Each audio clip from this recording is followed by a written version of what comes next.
Well, as many of us know, senior citizens have really been hit hard by this pandemic. They're among some of the most susceptible to the virus. Also, they've been isolated from their family due to the quarantine situation. So with us now, we've got the owner of Right at Home, Barry Marion. He's joined us on our 702 communications line.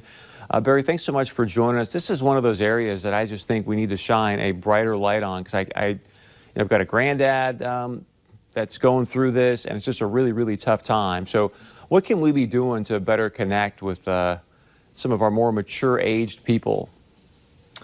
Yeah, I had we've talked about this before too, how this isolation and loneliness is a big problem for seniors. So anything you can do to reach out to them via Skype, phone, FaceTime, just anything you can do, because we know that the isolation can create the depression and and things like that. So it's best to try to keep them social the best you can.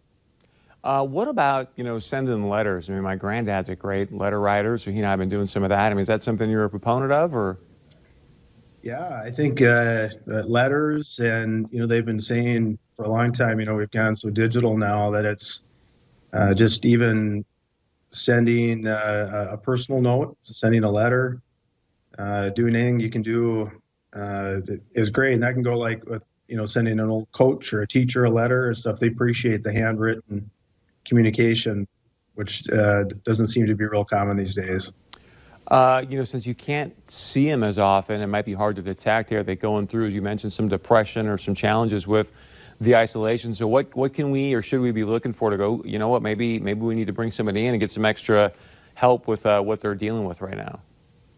Yeah, obviously we're a home health agency, and there are benefits of having somebody there, especially now, to just, even if it's pure companion, to spend some time with them, doing puzzles, or helping them sort some pictures and doing different things. I mean, there's still stuff they can do, and even potentially if they can get out, today is going to be a beautiful day, keep your social distancing if they want to go for a walk, take in some sunshine. But I had sent something earlier too. There's a lot of these virtual tours of art galleries.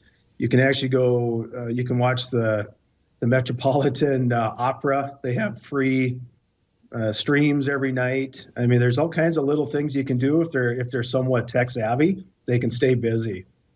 That is fantastic. So free nightly opera, that's got to be nice. Yeah, isn't that pretty cool? Yeah. Anything else that you got the museum here, but any other resources you want to bring up and share?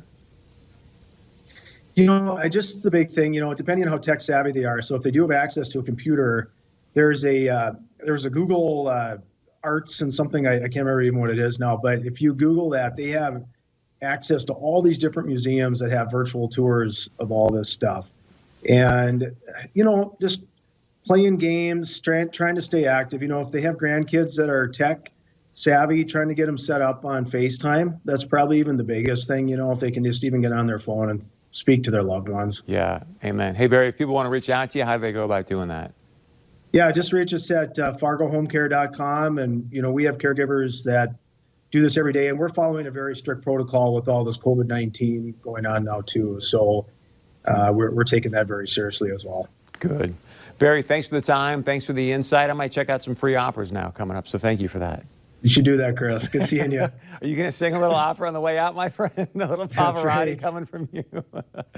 All right, Barry Marion, thank you very much. And stick around. We got much more coming up right after this.